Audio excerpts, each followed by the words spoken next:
How great would it be to get up close and personal with the beauty industry heroes we love and admire, and to ask them, how did you learn to do what you do? I'm Chris Baran, a hairstylist and educator for 40 plus years, and I'm inviting all our heroes to chat and share the secrets of their success.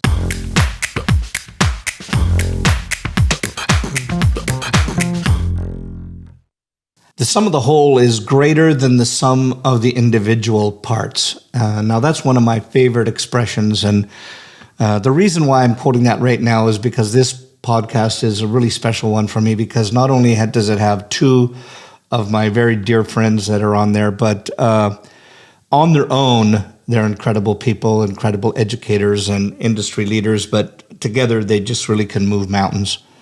So I want to talk to you just a little bit. First of all, he's been a salon owner before. He's been hairdressers to the celebrities and royalty. He's represented many brands, and he's creator of the twin brush, twin comb cutting technique. He's been artistic director with numerous brands. She's a hairdresser. She's been in corporate life with product and brand development, marketing, education, been in all of those. She is a yogi. And I don't know if that's female or male, but I'll keep it at that. She is a certified yoga instructor. She's teamed up with Ann Mincy to create the Destination Rejuvenation Retreats. Together, they are a dynamic duo that shares everybody how to grow a brand collectively with salons that join the Wilson Collective. So let's get into this week's Head Cases, Philip and Mary Wilson. Philip and Mary Wilson, it is an absolute freaking honor to have you guys on story. You know, like, we've been friends for 28 years, and we're on the road all the time and hardly get a chance to visit that much, except at shows in here. So I'm super excited about having you guys on board. Welcome. Chris, Baran, we are too. It's a pleasure. You are two magnificent people. And we are also. If we're going for using Grammarly, now we have Grammarly not only on our apps, but we have it in real life. Exactly. Guys, it's super exciting because we go way back. I mean, but before we talk a little bit about that, I'm sure that I don't know where and why people wouldn't know who the hell you guys are, but just give us, you're going to tell my readership and the kind of things that I watch on TV. But I remember if you guys ever remember with kids, you had the big comfy couch, and you had what was that, Lunette the clown and her doll Molly. And no, I don't remember either of those. Never? Okay. Well, they had, have you ever heard of the 10-second tidy? They always do the 10-second tidy. We had to go around tidy the room. 10 seconds. And that's kind of where I want to do, just for the Reader's Digest version. I just want to give just a little bit of background so people know where you're from, where you came, how did you start out, how did you get a blooded hair, how did you get into it? So, ladies first. Okay, thanks, Chris. So 10 seconds, maybe 15. Well, that's a euphemism here. I'm coming up on 40 years in June from my graduation. Started when you were 3. My mom was a hairdresser, and it's all I ever wanted to do. And I was like, okay, so I'm going to go to beauty school. When I was in school, I really didn't have the knack for the makeover, the change, which I really learned and understood years later. I was very technical, great teacher. If you brought a picture, I could execute it. But if someone came to me with long straight hair and said, do whatever you want, I was terrified. So I chose to become an instructor, and then I became a recruiter for the school. So I sold cosmetology because I loved it so much. Moved to California, started working for product companies. Many years later, still in it, sales, education, platform artist, teacher, guru in regards to wellness and health, and started doing retreats with our dear friend Ann Mincy. About 17 years ago, we started doing wellness retreats back when no one knew what meditation or deep breathing was, and so really proud of that. I then became a yogi in my 50th year on this planet, so I went to my certification training for yoga, combining those things together, and then started our own business in 2019 with Wilson Collective. That ought to bring you out of breath. Bring you out of breath. I left a few of them. Moved cross country 3 times. 4 times? Yeah. Later I want to get into how you guys met, but the Philip, the rundown. Well, I was asked to leave school. Okay, good. Thank you, Mary. So let's. No.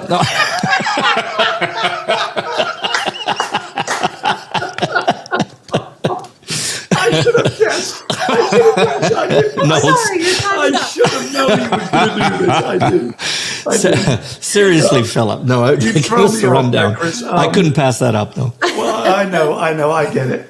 Out of school at 15, 16, left the south of England and went to Paris. There I became a shampoo boy and a toilet cleaner for Alexander of Paris.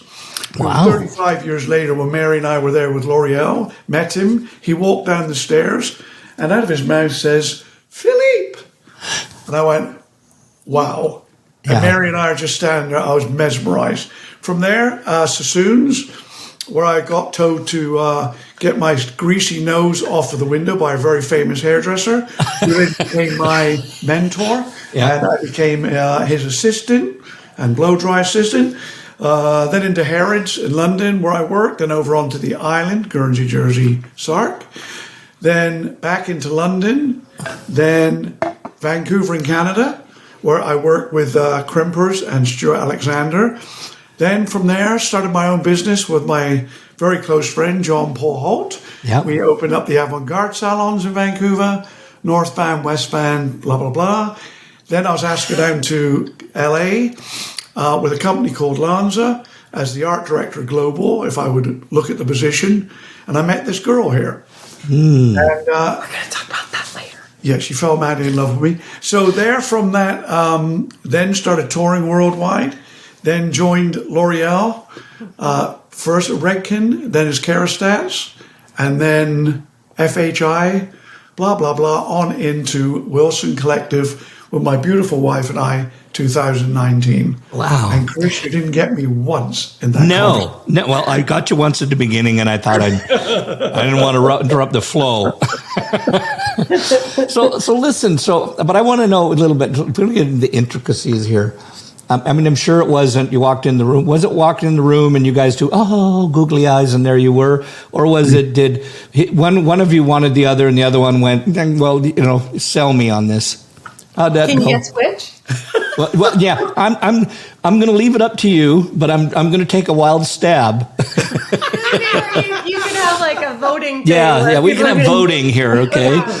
Okay, Who do you Philip think was made Star the Trek, person? or Philip had to do the sale? Yeah, okay, Yeah. Mary, Philip. Yeah. good. Yeah. No, I did. Yeah. Well, So tell us about it. What happened? So I would say that the great Chris, because you do know us and you understand this, like I walked in and said, I've never been on stage before. I was just supposed to MC him cutting hair. I'm like, so you need to tell me what it is that you do. And then he's like, let me get John Bertarelli on the phone. And they're just like bantering back and forth. And I'm like, I walked out of the room like, I still have no idea what they do. So I guess I will just talk about what I know, which was the product. So I stood between them on stage, helping people understand what they were even talking about. That was that was with Lanza. Yeah, that was with Lonza. That would have been the mid 80s. Now, tell me how now we're going to go back to the romance part and how that goes. But how did you, that was when he was with Lanza. So how did you come into this situation? So I was actually already at Lanza. So Lanza, when I moved to California, I mean, this is kind of a story for another time, but it actually shows how old I am and how much technology has changed our lives. But I read an ad in the paper and I drove my little Mazda GLC Sport from Riverside to Irwindale with a map book, the paper map book. Of course, because there was no GPS then. I was 45 minutes late for the interview. And the guy once I was finished with the interview, I had to tell him that I didn't have any more money. He gave me $5 to get gas to drive back home. And Chris, I got the job. No way. And right from that, they put you in sales. Right. So yes, exactly. So I was in sales and then education, regional educator, helped distributors like set up their warehouse and just sort of grew with the company. So I was there 10 years and Philip was there 8. So really it was such an incredible experience to grow up with the company. I mean, truly, we traveled the world. We had incredible opportunities and we were building something new. And as we got, to travel, that's also how we really got to know each other. We were friends first, which many relationships I'd had weren't really like that. So it was really nice to get to know him, and then we fell in love. Yeah, well, so here's a shut up, Philip. I really wanted this all with Mary. Yeah, maybe he should leave. Listen, I want to know what was the length of time in there between, like, when you guys were friends, and like, when did this happen that all of a sudden you went, oh, good, now I want to know what was the length of time from the time you're on stage together till you guys actually... It was a 4 or 5 year window. Yeah. Wow. Yeah, that's it really awesome. was, because it took a long time for him to wear me down. Yeah, I just kept fighting her off. Oh my God! Not an easy task, Chris, as you can well appreciate. Yeah, well, we see how amazing you look, and I get that from all the women that I'm around us. When we first started traveling together, like he and John Bertarelli, who they shared a room, and then it was like a motel, and he said, "We'll knock you up at 8:00 tomorrow morning." I'm like, "Oh no, you don't say that in America." Yeah, just for clarity for the people that aren't from the UK, knocking you up just means I'll call you, I'll give you a bell, I'll knock on your door in the morning. Exactly. Yes. Yeah. But the cool thing was that the three of us were really put to the test on the circuit worldwide when we were in Korea, in Seoul. Yeah. And apparently we were the first Caucasians to ever do a hair show there in the city. Yeah. And I think there were like 5,000 hairdressers with cameras. So all you heard all day was clicking. It seems that was the way of the world then. And Mary had to be with an interpreter between John and I. And we were so off. And that was for English. Yeah. Yeah. It was unbelievable. I thought if she can survive this, she can do... We'd say, hold the hair at this angle, and then she'd say like 10 sentences. We're like, well, this is going to be a really long show. But she kept approaching me, Chris. I kept fighting her off, being the gentleman I am, and then it happened. Yeah, well, and just for those people that are listening... let me translate the look that was on Mary's face. It was kind of aghast, and then there was that sideways blush and glance. So I'm sensing that there was just a tiny bit of truth in there, but not at all. So actually, no, the entire thing was a lie. So yeah, no, but what was this last thing? I want to just go on to this, and then we're going to move on. But you guys just finally just went, okay, we've been friends for this long, and now it's love. I honestly, I know it sounds somewhat of a cliche, but I fell in love with her the minute I saw her. It's as simple as that. I was always in love with her, and I thought we should make this happen. But she was not into it at first. It was more on a friendship base, and then I'm a couple of years younger than you as well, just a few. Well, you can tell people it's a lot more than that. No, I mean we're very complimentary. We're married 27 years in July. Wow. We've been together 30 plus. Yeah, so congratulations. It's for love. And I will tell you, all ending this would be, I'm as in love with her today as the day I met her. Oh, that's awesome. That's awesome. So let's say just now you got started in, how do you both started on teaching? Because I don't know if yours came later, Mary, but how did you guys both get started in the teaching side? So for me, it was when I started going even out to high schools, I was in speech and debate in high school. Like I went to competitions where you recited poetry and that sort of thing. And so I was really into speaking, and we would go to any of the high school classes. Like they had the home ec class, and we'd talk about general, care, how kids should take care of their hygiene, or we'd talk to the typing students about applying for jobs and how to interview. So my teaching sort of really started, long before my sales side and my, marketing side. So really, I think I'm a teacher at heart. Yeah. Sometimes Philip just wants me to shut up. Philip, how did, for you, you're a hairdresser, you were traveling the world, started all over, came to Vancouver, British Columbia. So, but what was the instance? Where did it happen that all of a sudden? Honestly, Chris, was Vancouver. Yeah. When I was asked by to the Vocational Institute in Vancouver for hairdressing and so on, and they just one day we were doing some competition work, and the lady that was running the school said, "Is any of your guys?" And we were at Crimpers at the time, and with Paul Stein and Brad Blaker, who were like Crimper boys of British Columbia. Would one of your guys come down and maybe chat to the students? And I got rolled into it. Not sure I wanted to do it. I had really no interest in doing it.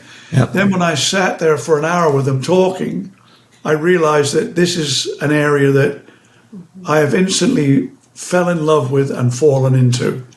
And that was the late 70s. Nice. Yeah. So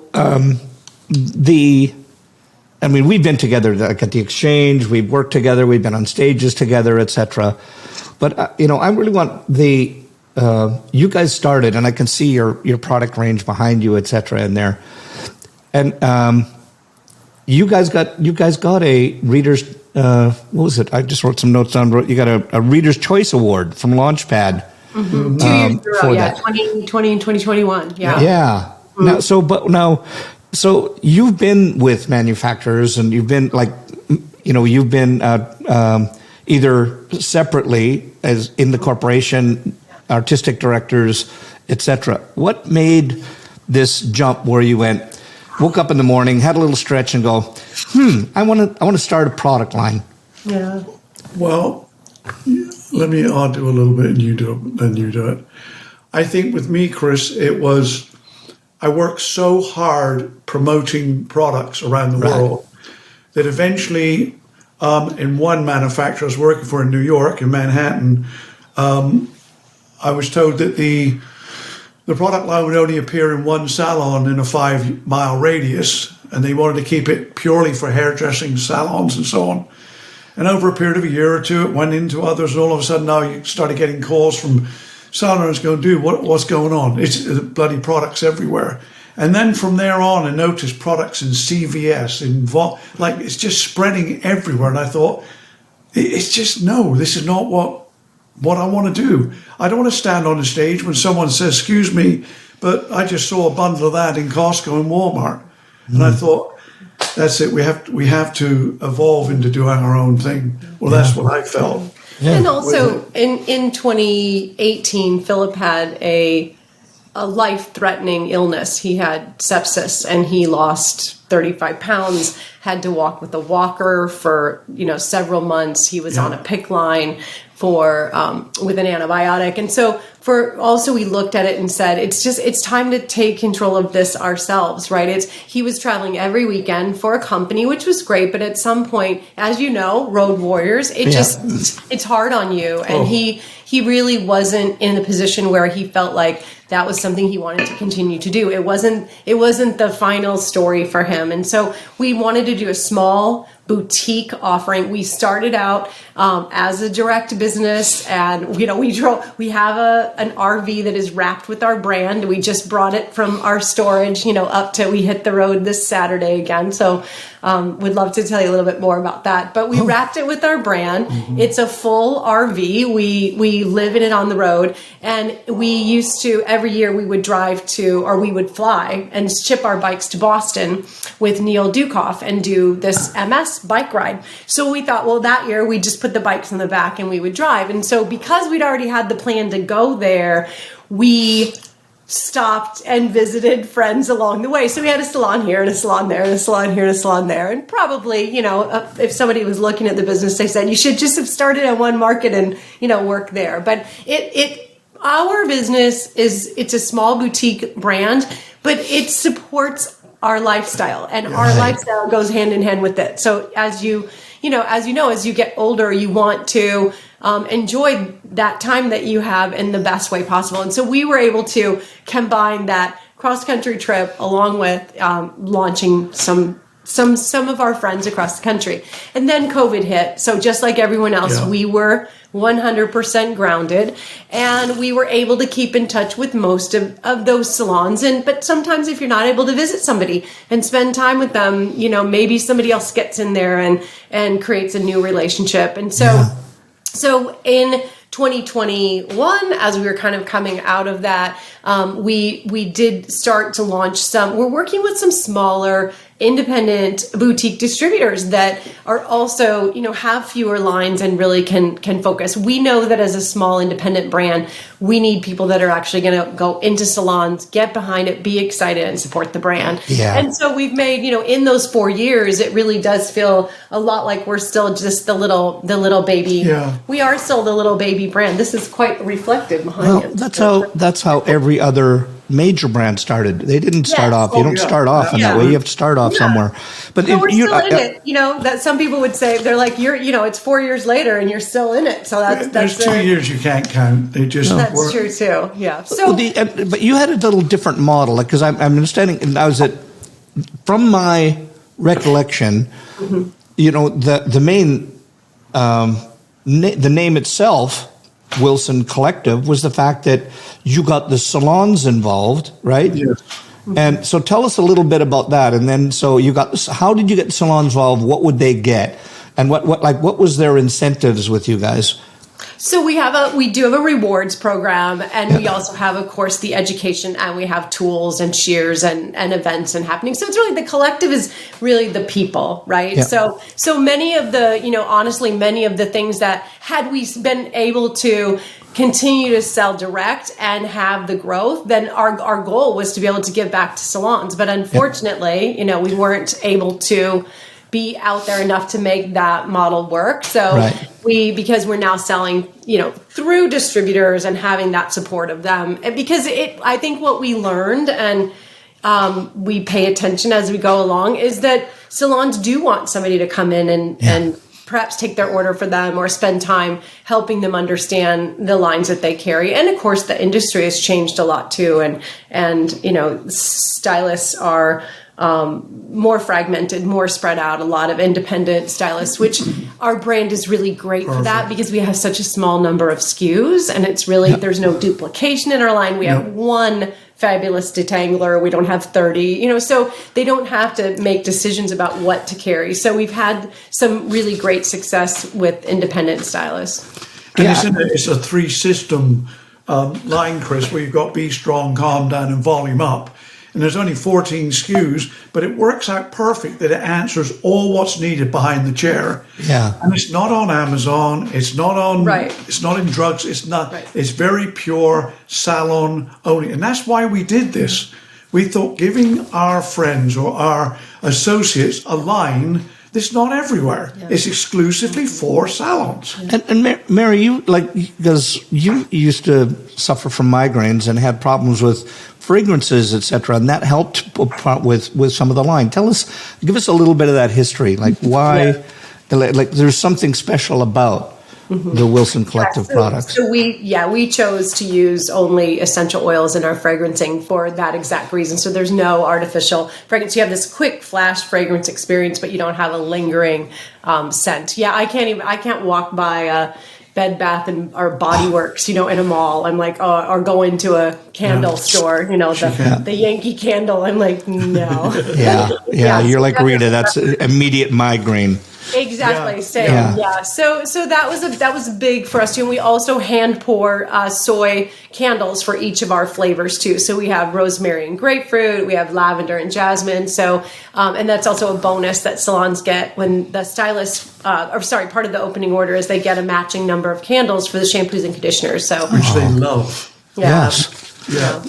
And we do sell on our own website. And what we did is we talked about protecting the relationship that the stylist has with their client. We sell for $4 higher per retail SKU, so that if somebody goes online, pulls up their phone and says, "Thanks for telling me about that. I found it here," they actually are able to.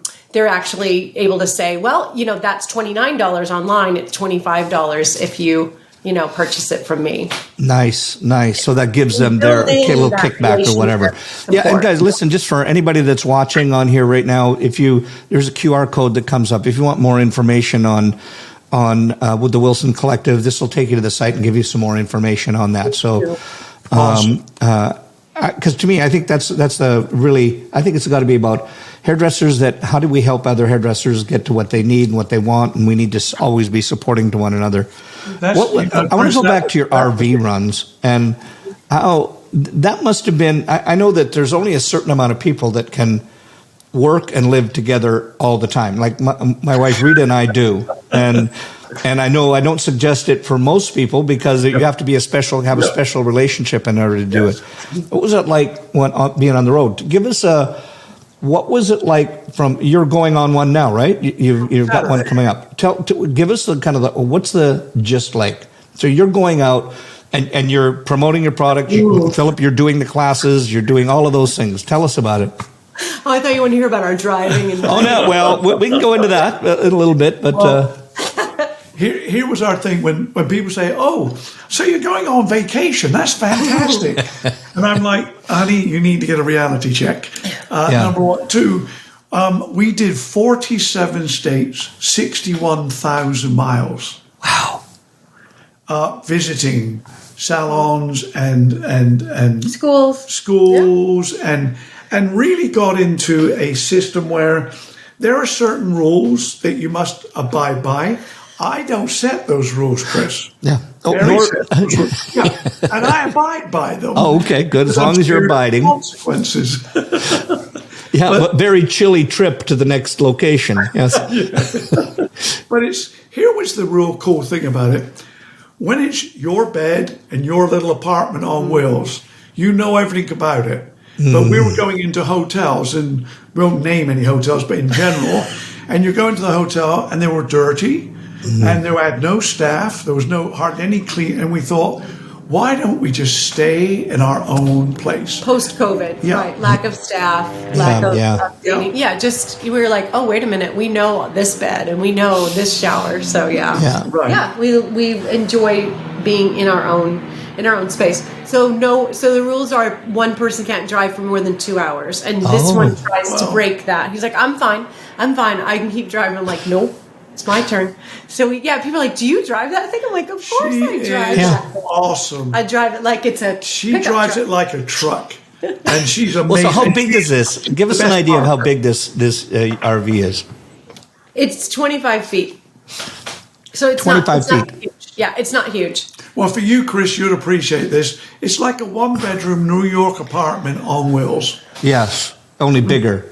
Yeah. Little, and only it's on wheels. Yeah. Yes. So the thing is, it's on wheels, and that's it. But it works perfectly for Mary and I. And so do you plan a kind of a circuitous route? I don't even know if that's a word, but do you plan a route that you go through? And we do, and then sometimes the people that we're planning to spend time with change that, and we have to adjust. So in 2019, we were out for 9 months, and we had it all sort of figured out, and we reached out and talked with friends. Solid?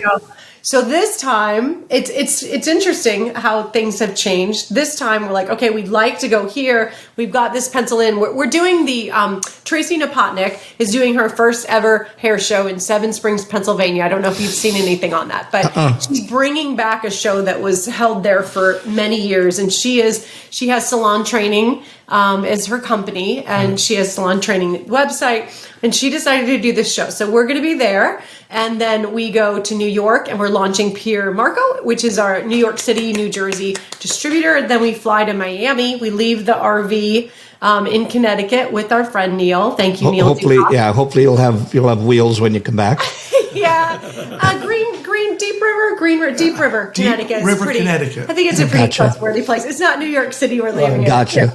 So we fly to Miami, then we come back. So we're probably going to leave. My family is all in Iowa, which is where I'm from. And so we have, the ability to leave it there and kind of fly home, which is what last summer we did a month out, a month back home, a month out, and then we'd fly home. Okay, so it's not, you're not doing a 9-month solid gig again. This is just.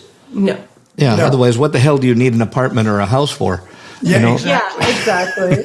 Well, it's funny, since we sold Palm Springs, we realized you owned Palm Springs. Chris, I love you so much. You owned Palm Springs? Yeah. We sold it pretty cheap though. But yes. We got a few $100,000. Yes. And if you like this bridge over here, I'll add that in. What's the relation? What's it like being on the road together all the time? Because if you're driving, etc., I guess I think the only good thing is that if you're not driving, you can drink. Can't you? It's Until you have to drive 2 hours later. okay. Well, yeah. Then there's that. Yeah. So I'm behind the wheel. Yeah. I'm driving. Mary's in the back on the computer, bobbing up and down, working, or she sat beside me working. Then when Mary takes over and drives, I just go and take a nap. Yeah, she'll support you, but when it comes to her, she can stay awake on her own. That's just how exactly like it is when we're at home. Yeah. No, that's awesome. Well, I have to. That first year was everything was completely out of body. We had no expectations. We had no idea what would happen. I really thought that Philip could be driving and I'd be on the table in the back, working. It's like, you can't do that. You can't have phone calls. It's too loud. And, you're riding, you're driving. So you can be on your phone a little bit. But so, we learned. And we also just like one time I was driving, he got really mad at me, and he went back and he slammed the door to like the bedroom area. I go, "What do you think? I'm going to come back there while I'm driving?" And we were laughing. I don't think you needed to bring that up. Well, it happens. Husbands and wife never fight. No. Never. But we agree on everything. We had some moments. We do, but you know what? I love being with her. And you're shaking your head. No, I do. I love being with my baby. Just as an FYI, it was. Oh, I'm sorry, Philip. Go ahead. I didn't mean to cut you off. Just so everybody knows that we're watching and listening right now. When we contacted each other about getting on this, and it was one of those. Well, I'll do yours if you do mine. So, literally this morning at 10:30, before this, I was on Philip and Mary's podcast, and they were. And they're coming back on hereafter. Now, but the reason why I want to bring that up is because of one thing we talked about on there, and that is that the reason why I keep going back to how you guys are a great couple, and I think that while you guys both have your own influence, there's so many artists that are on the road that have this force behind them. There's this family unit behind them that it could never have happened. If somebody didn't give up something so that dreams for the family as a whole could come through, and I thought that was just a really. What's your take on that? What's your feeling on that? Mm-hmm. Well, I think of all the podcasts and all the Zooms that we have done, it was probably the most emotional little window of time I've had. What I had with you this morning, because. There are sacrifices. There are immense sacrifices. Yeah. Mm-hmm. And as you and Rita know, as Mary and I know, it's the children aspect of it. You miss so much of kids growing up and doing their sports, and then occasionally you might get something from, well, you're never around to see it, so why do we need to talk about it? And it hits you in the heart like a bolt of lightning. But you pursue what you started to do. I think if you don't have someone behind you, or your partner, like traveling this same journey that you're on, it's not possible. Right. It's not complicated. It's just not possible, and that's the God's honest truth. Yeah. I've had it there, so I've been able to do it, but it's not an easy road. Yeah. When people come up and if they see you guys on the road, and they all say, "Well, I want to do what you do." I know. What do you say to them? We were talking before we started about, you think about everything that we've experienced and the years of different opportunities and failures and, being fired. I've been fired once, and I thought everyone looked at me and knew I'd been fired. And I was so devastated, and that like everything that happens leads you to what's next. And so I think that in order to even think about doing what we're doing, you either need a huge investor or you need a whole lot of experience. And for us, we have the whole lot of experience. We are self-funded. We know how to manage our business in a way that it grows organically. Yeah, by we, I mean I.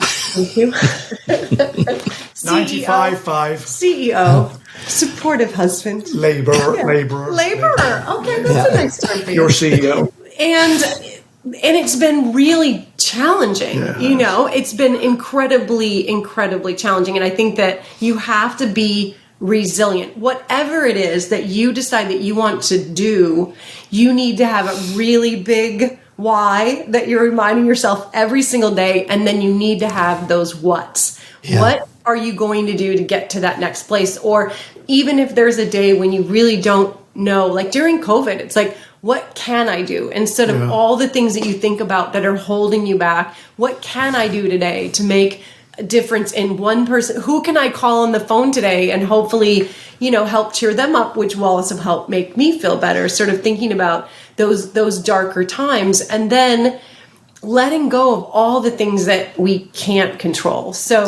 not too many people have ever said, I want to do what you're doing. But they think that, but it's not for the faint of heart. And too, because you've branched out on your own and done lots of different incredible things, and some are successful and some are not. And part of it too is letting the ego go, and when something isn't working, shifting and changing. Yeah. And I will say, as a female CEO, and there's tons of female business owners in our business, there's something about being a woman leader that makes everyone feel like they should tell you what to do. It's like, I didn't ask for your advice, what you guys should be doing. It's like, you do that when you start your own company, and I'll keep doing what we're doing. And so that's been an interesting challenge for me. And of course, Philip is always incredibly supportive of that and of me. And so that makes me really proud. Yeah, as it should. There's always that thing, Chris, of where you get people, when you say about they'd love to do what we're doing, there's also the other aspect that Mary just referred to, is when someone tells you to do, that they would do this, or you should go this way or that way, before you answer or acknowledge that into a conversation, find out what their background is. It's like saying, I wouldn't drive a car a certain way. And you say, well, when did you drive that car? Well, I haven't. Yeah. And we hear that. And that pisses me off a lot. Yeah. And at the end of the day, we have to be satisfied with our decisions, and we have to feel, go to sleep at night and wake up in the morning and be proud of who we are and what we stand for. And we are. We're not going to change that just because the industry is shifting and changing. Yep. We didn't come into this to be like everyone else. We really did want to be professional, boutique-y, supporting salons, supporting professionals, great education, and community. Like you said, that's what the word collective means to us, is creating that community and growing that organically, not buying 100,000 followers on Instagram. I mean, we don't all know. I should say we know, and we know that there are ways to make yourself look bigger and more successful than you are. And, we just don't subscribe to that. Yeah, and it's better to keep it right. You know what you did, and you can sleep at night. What do you? Yes, I want to go back to, because while there's a lot of the listeners and viewers here might not want to start their own product line now, but they've still got businesses. Whether it's somebody that's at the chair doing hair, that's their business. Whether you own the business, whether it's independent or you have a team-based or commission-based salon, there's those hardships you go through. What advice would you give for people because I don't know about you, but sometimes there's that time when you just get hit between the eyes and you just say, look, can I just go to bed and cover up and put my thumb in my mouth and get my wubby and just cry myself to sleep? What do you suggest for people when they have those hard moments? Yeah. So for me, I think you allow yourself to feel that way. So like I'll say, wow, this is shocking information that we just received. I'm just going to sit in it and allow myself to feel bad for this period of time. a day, 2 days, and just kind of, I think that we adjust to new news and then we decide what we want to do about that, right? And then also just you, and I know you talk about this a lot too, Chris, is having systems in place. Like in order to impact change, we have to know what do we have to do differently. And how do we then move forward by setting those, what are we going to do to be able to change that? Or what should we analyze in order to make the decision about how to change? I hear a lot of, unfortunately, I feel like people are sometimes saying, well, this, I can't get ahead and I can't do this and I can't do that. And then that same person says, oh, I bought this new outfit. Oh, I bought this skin cream. And it's like, okay. So, we don't buy what we can't afford. We pay off our credit cards every month, so I think it's really financially, you need to live within your means and be good with that, whatever that looks like. And then setting those goals and working to achieve those, both personal and professional. As we talk about in Destination Rejuvenation, Annie and I, physically, are you strong? We need to protect our bodies in this industry, necks and shoulders, and, that we're eating right and that we're getting enough sleep. Sleep is critical to critical thinking. Yeah. And when you don't get enough sleep, you have that drowsy, weird, want to start crying, like achy feeling. And I'm afraid that some people are chronically in that state. So they're the people who say, I don't need more than 4 or 5 hours a night. And it's like, well, you might not know what it would feel like to have it. Yeah. So I think sleep is critical too. Ditto. You get enough sleep. Yeah. I'm very fortunate that I can do 7-8 hours, not a problem. Yeah. Even with where we're at in our personal lives, business, professional lives, I think the number one thing is when people can't admit it or deny it. Right. This is my key factors, is when I know a person, a friend, an associate is beyond stressed at on monumental level. And I'm going, what, just say you are. Don't try to admit when you're in a place that's really uncomfortable, and admit when you're in a place where you really don't know how to get the hell out of it. Right. And I've learned this so late in life, Chris. I really have. Mary has taught me that if you're having a shitty day, it's okay. Yeah. You don't need to say every day is freaking awesome. Because here's a reality check. It's not. Yeah. Some days you just want to go back to bed. Right. So admit it. With your wubby. With your wubby. With your wubby. A wubby is like a little cuddly thing, whatever that is. It's like your blanket. It's a piece My of cloth. blankie. Yeah. And you got to remember, your thumb's in your mouth, you always have to hook your nose so it doesn't fall out. It's that bit of cloth that you touch yourself with. But I would tell you, one of my things, driving. Oh, really? I like to just go and drive. No, 2 hours and then you're switching. Yeah, 2 hours of driving. I know, I'm kidding. Yes. Driving alone, you forgot that. Yeah. Well, you guys could have bonuses. If he does something right, you can award him another 15 minutes of driving. It's a great answer. What I loved, there was something that you said there, Mary, that I really loved about how to work with new news. Because so many people would say, well, I got a shit show that just happened, or, this bad news or something hit me. Because I always find that so many people, the stories you create in your brain when you get some new news, and then they tend up obsessing over it. Totally. It never happened. Or even if it does happen, it's never as bad as you think it's going to be. Yeah. Chris, are you listening to yourself right now? Yes, I am. Okay, good. Is that I think that's generally what happens with people. And if you can just treat it as news. Right. And so Annie and I teach in Destination, or she teaches in Heart Math, don't retell it, because all those same cortisol and all those negative things release in your body when you're telling the story. So then something happens, and then you call your friends, and you want everybody on your team to be on board with you. And every time you retell it, you're launching all of those negative hormones in your body again, too. So the ability, you're right, to tell your brain, let's not focus on this. Let's just let it settle in, so that then we can be more objective about it. Yeah. In a day or two. Yeah. Now, to give us a little bit more about, like, and what do you and Annie cover in?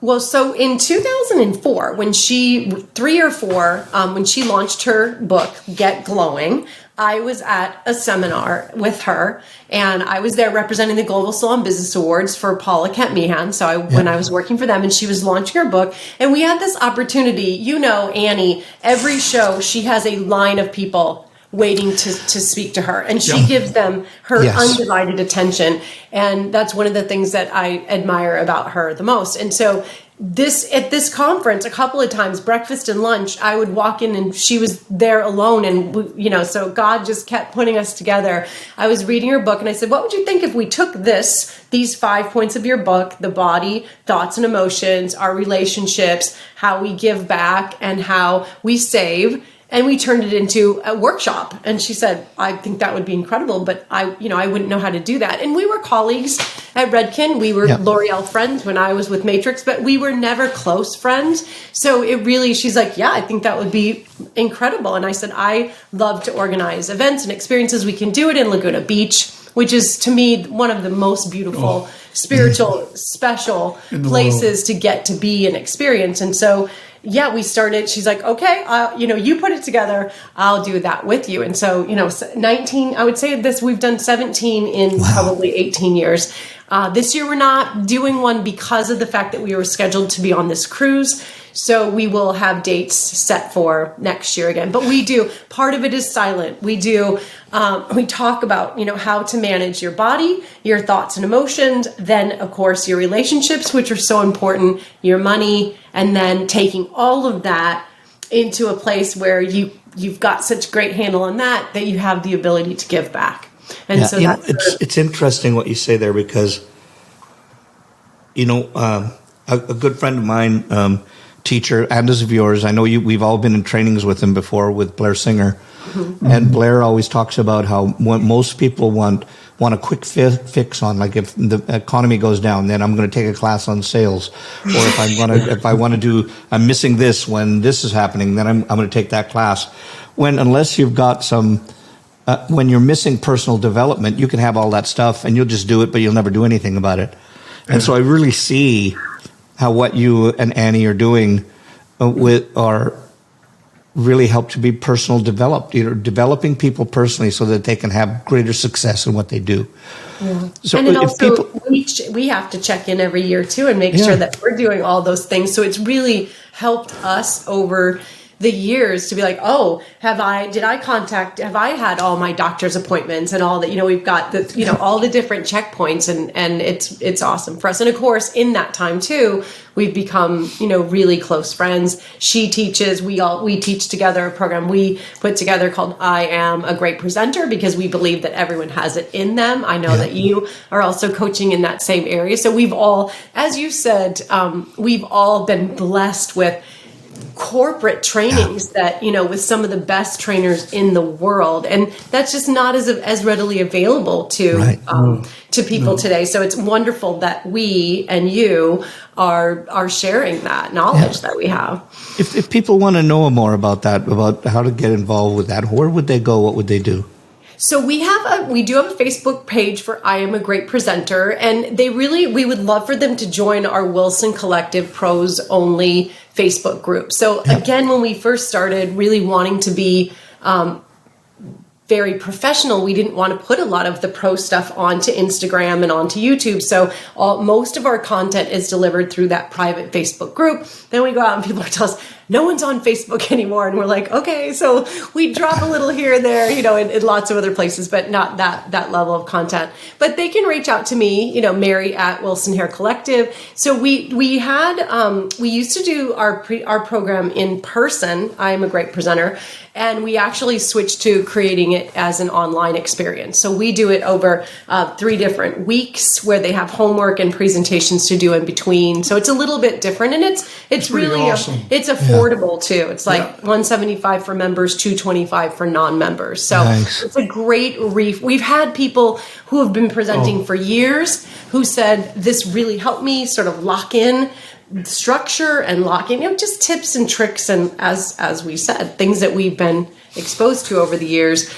We just completed one January, February. So typically we for sure do it at the beginning of the year based on our travel schedule. It's not really achievable. So probably next January, February, and then next May, Annie and I will do a retreat again. So that's awesome. Yeah.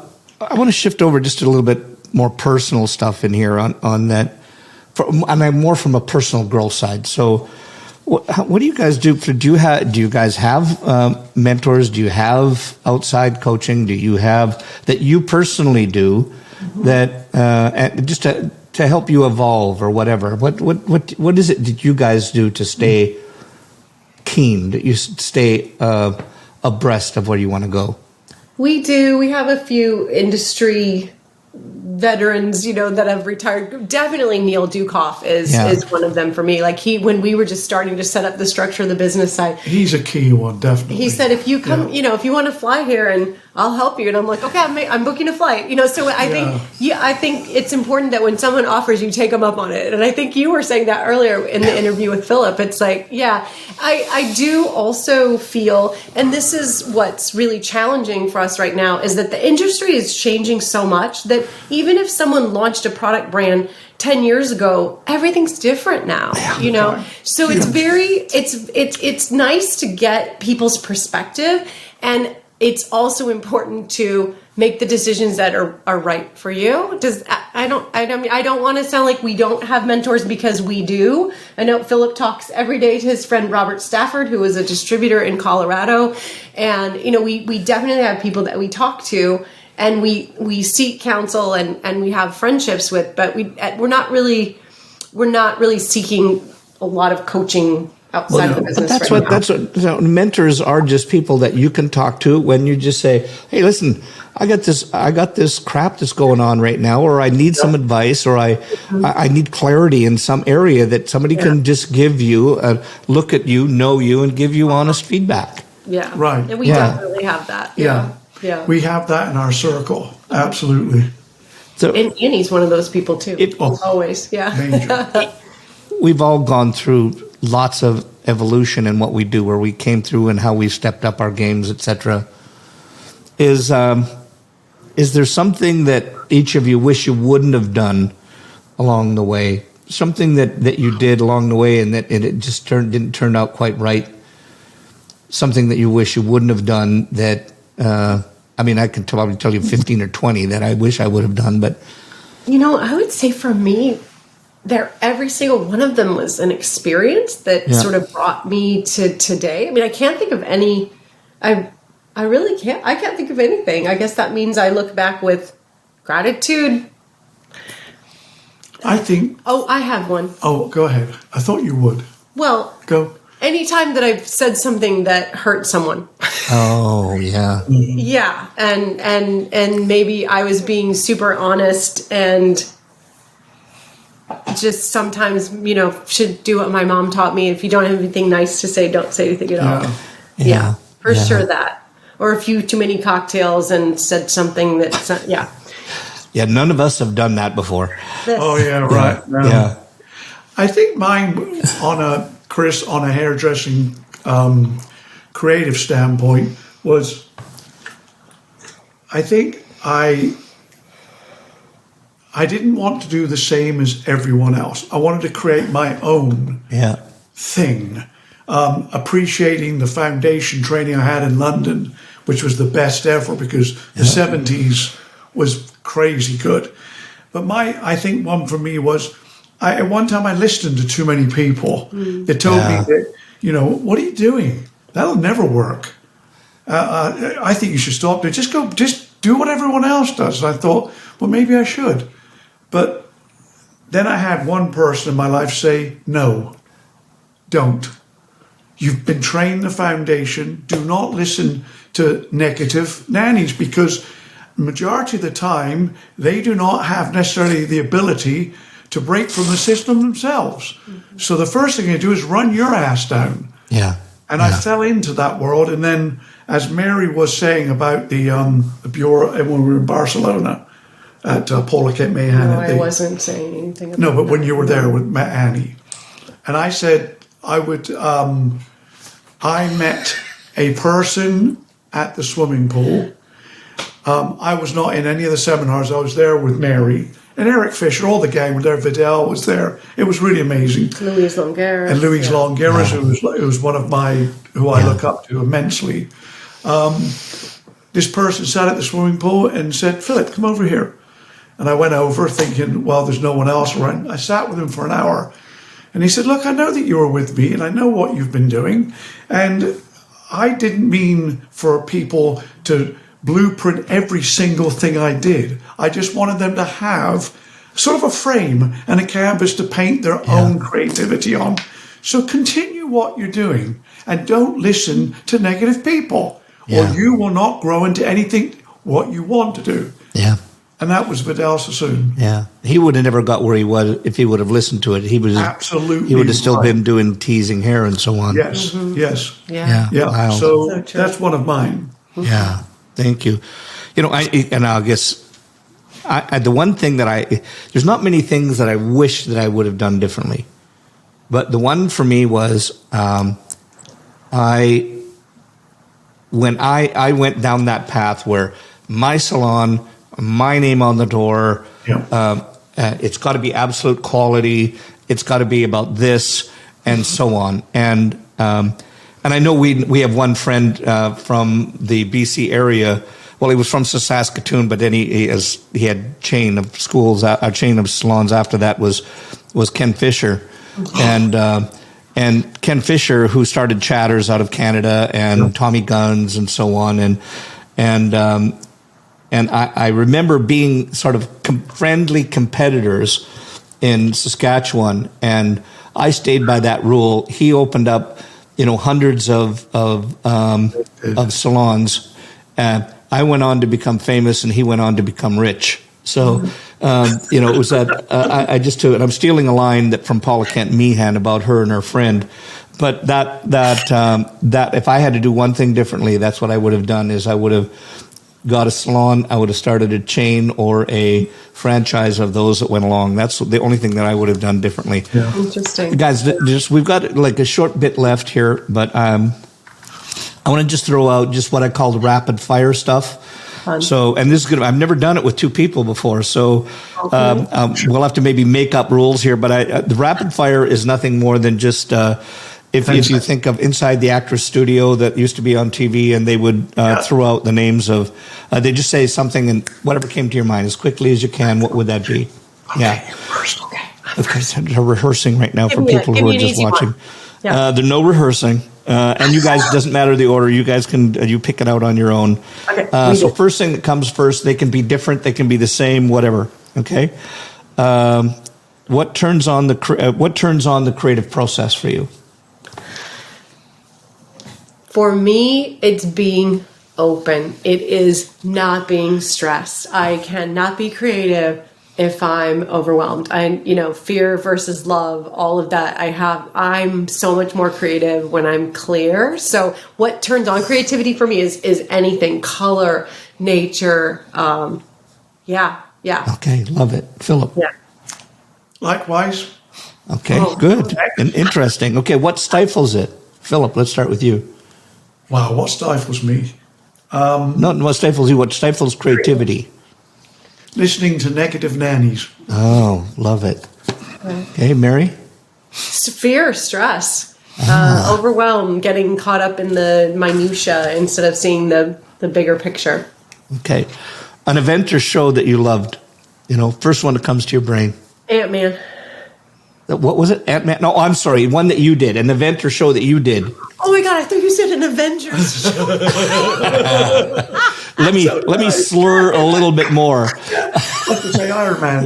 Yeah. Oh my God, that's fantastic. I think the biggest, most prestigious and incredible experience that I had was the Global Salon Business Awards in Barcelona in 2004. I want to say 2004, and because it was the launch of the Hair Heroes book, and they were all there, and it was just absolutely spectacular and a life-changing experience. Yeah, spending time with Vidal, Yeah. sitting in a room with just him and us, and also him telling us that he became so much more balanced in his life when he just slowed down and he stopped throwing cones and he stopped yelling at people and he started to listen more and just felt settled in who he was. Yeah. And that was really big for Philip too, because Philip was like, oh, okay, that's something that I need to do. Yeah. He's still working on it, but he's trying. I'm trying. 1971, November, Alexander of Paris allowed me to set one of his clients on metal rollers. Wow. Done. Drop the mic. Yeah. Okay, good. In life, in general, what do you dislike the most? Something in life that you dislike. Boredom. Okay, change. good. Philip? If someone said, okay, it's time for you to move every year, we would pick up and move. Yeah. Mary and I love to move. We love change. Oh, wow. We love change. Yeah. That's awesome. Yeah. What do you love the most in life? Her. Oh. There's hearts that just came up on the screen there. Genuine. My wife. Yeah. My wife and my son. I definitely love you the most. Yeah, family. Oh, there you go. Just trade-offs. Most difficult time in your life? Sepsis. Oh. When I was diagnosed with sepsis, and I was informed of what the outcome of that disease could do, as it took our dear friend Paul Berry. Yeah. It took him from here, lying there thinking, well, one of two things, I'm going to make it out or I'm not. Yeah. Wow. Probably that same time. I would say this so far. I think it's yet to come. So I'm pleased to say that I can't really pick a time that was really, really, really challenging. When I first moved to California, I moved out here with the guy I was dating, and we broke up after about a year. And luckily, I love my job because I'm super close to my family. I was like, you brought me here, you got me out here, and I left everything behind. And then I had to make a decision. Do I stay or do I, go back to Iowa with my tail between my legs? And fortunately, I chose to stay. So Well, you wouldn't have met me. Were you glad? Yeah, we're glad you did. Things that you hate most about the industry. The fragmentation, how challenging it is for people to feel connected. All of the things that are so different post-COVID in regards to, I feel what we've seen as we've been out there is that a lot of hairdressers retired, left. So I think that the number of people that are still working, those that are super busy and they got their heads down doing hair. Yeah. So for me, I would love to see people being able to take that deep breath and explore more community. I feel like that's sadly difficult. I think mine, Chris, is when I talk to people, whether they're starting out or however long they've been in the business, I'm just doing this to, make some money on the side. I'm not really interested much in doing this. I don't look at this as a profession. And I stand there thinking, there are so many things you could do. Why do you come into my world that I'm so in love and passionate about? And you just do it for the time being just to fill a void. Yeah. The person that you admire the most? Ann Mincy. Ann Mincy. Philip? Yeah, Ann Mincy Detone. Wow, it's a great question. I guess Vidal. I'm trying to not be in that realm of thousands going, Vidal's a super. But for me, it was personal. And I would say Beverly. Oh, interesting. Beverly, who I got to know extremely well. Something that people don't know about you. I'm 5'10". Oh, we would have never guessed that. Oh, come on, baby. Well, some people do know this about me, but not everyone knows about this about me. Because I even think it was like one of our breakouts at Redken. If I could do anything and be successful at it that I'm terrified of, I would become a stand-up comedian. Oh, I love that. I'm always loving. I think you guys know that about me, but you know I can turn my feet around backwards, right? No, I've never seen you do it. Maybe I've heard you say you could do it. Yeah. You're perfect at that. Okay, good. You got a month off. Now it could be different for both of you. You'll find something about each other here. Month off. Snap your fingers. You got a month off. You can go anywhere. You could do anything. What would that be? Oh, I know. Philip, go first. You mean like what we're going to do this year? Or Yeah. It could be single. Could be on your own. You could be something you want to do. We would be together. We can't. We're together. Yeah, I know. But what? So, but we're gonna Airbnb it back home to London, back home to my family, Italy, into France, into Italy, Holland, and Holland, and we're just going to B&B it. But there's a second answer to that question. If it was single, no, I'm just saying. Here we go. Hold it. Let me get the pen out here. Get your notepad out. I would like to with 2 or 3 friends. You don't have that many friends. I know. One friend. I'd like more friends. Where are we going? Is to get a Chris is in. Ducati, what they call a Montera, which is a multifaceted cycle, and I would like to go on a month motorcycle tour through Europe. Stephen Moody. Stephen. Yeah, Lee already said on here, I'm in, and He's so in. You got 3 friends now. Right. So good. good. Knowing Lee, I think him and I would be awesome at that. Oh, I think so too. And the things you're terrified of. Spiders. Snakes. Oh, for sure. Okay, good. Here's my favorite one. Favorite curse word. Well, to English, the F word is normal. Yeah. It's normal. You just say, can you say it? Well, yeah. Can you I say think it? you can. It's his Like- podcast, yeah. Okay, so it's like you'll meet a friend in the pub and you go, "How the fuck are you?" You go, "I'm doing great, man." God, Chris, you know what? It's so fucking great to hang around with you. It's constant. So I would say the F word. Yeah. Same. And for me, it's more. But she says I like to just say it when Philip doesn't expect it because I really don't swear a lot. So I'll be like, "That is so fucking stupid." Yeah. So I can fucking, not really. Yeah, that's right. She says it so sweet. Yeah, and then he makes me say it again. He goes, "Sorry, what was that?" I love to hear Mary say it because growing up, it was so it meant such a multitude of things. Oh, okay. But when Mary says it, it's like I want to hear it again. Sweet. It's so fun. And I didn't swear when my son was at 0 to 18 or 20, and then I was like, okay, I'm going to start swearing. That was free for all. That was free for all. I did. I was a really good parent. You were. But Brilliant. I also they say that there are no stupid questions, but those people aren't married to my husband because he will ask stupid questions, and I'm like, they say there's no stupid questions, but that was one. So congratulations, Chris. Lee, help. Yeah, help.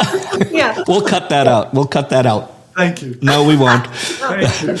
Okay, good. Favorite comfort food? Macaroni and cheese. Oh. Yeah. I'm going to make some right now. Yeah.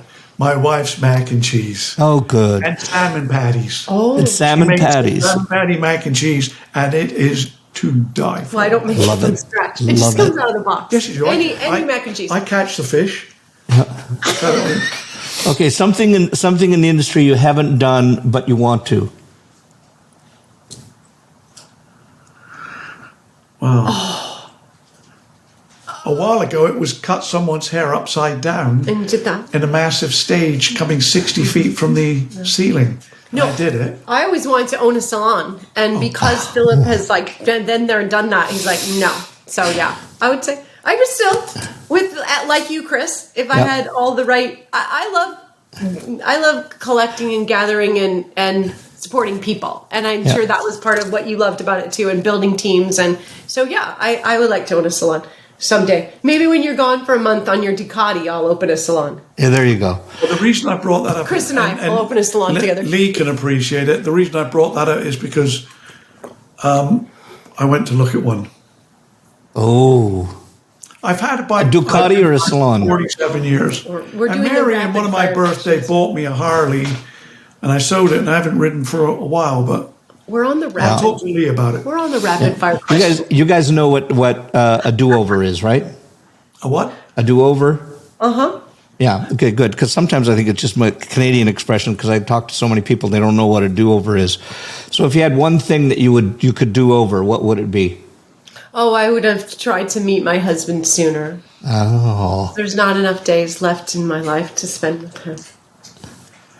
Wow. Top that one. I'm going to try. Thank you. Thank you. Okay, here's an interesting one. Nothing. Tomorrow you couldn't be involved with the hair industry. What would you do? Oh, so many things. I would be an interior designer. Yeah, Oh. killer. Yeah, love Fabulous love designer. interior, Fabulous. I would be You can do a lot of things. Yeah. I would want to be a... Come on, tell the truth. I can think of two right off the top of my head. Sell cars, exotic cars, or his retirement job. He wants to work at Disneyland. Doing as Mickey Mouse? Or Anything. I'd like to Anything. be a greeter at Disneyland, with a very large stick or a cattle prod and greet people. Hi, welcome. You don't want to be here? Yeah, there you go. I've never seen that person at Disneyland. I'd create the But new... it's a new job. It's something they would go. Okay, this is something for you collectively. If you had one wish for our industry, what would it be? Less consolidation, more coming together, showing up for in-person opportunities too. I feel like it's so important. NAHA was amazing this year, and I think that everyone that was there felt that energy of being in person. There's nothing that replaces it. I know it's hard and I know it's different, but I would say people showing up and putting themselves forward to be in person. Yeah. Understand basic cutting Well, yeah, techniques. that's a whole nother Yeah. can Good. of fish. Done, dusted. That was a mouthful. Listen, guys, I just want to say, as always, I mean, it's all shits and giggles when we're good there, and I hope that people can get past that to know that there is lots of good stuff that came out from you guys on there. And I just want to say thank you guys for being on board. Thank you for what you do in the industry. And I wish you all the best luck and success in the world for Wilson Collective. So it's been a pleasure having you guys on. Same to you. And thank you, Chris. Thank you, Chris. You know how much we admire you. When you said, who'd you like to spend more time with, I was going to say you. Well, let's make that happen because that's an easy one to do. Yeah, we could. And that's an invite right now. Get your asses out here. Whether it's fly out here or in your van, come and spend at least 2-3 days, and then we're going to kick you out. Yeah. So, guys, thank you again so much. It was an absolute pleasure. Thank you. Be well, my friend. Okay, cheers.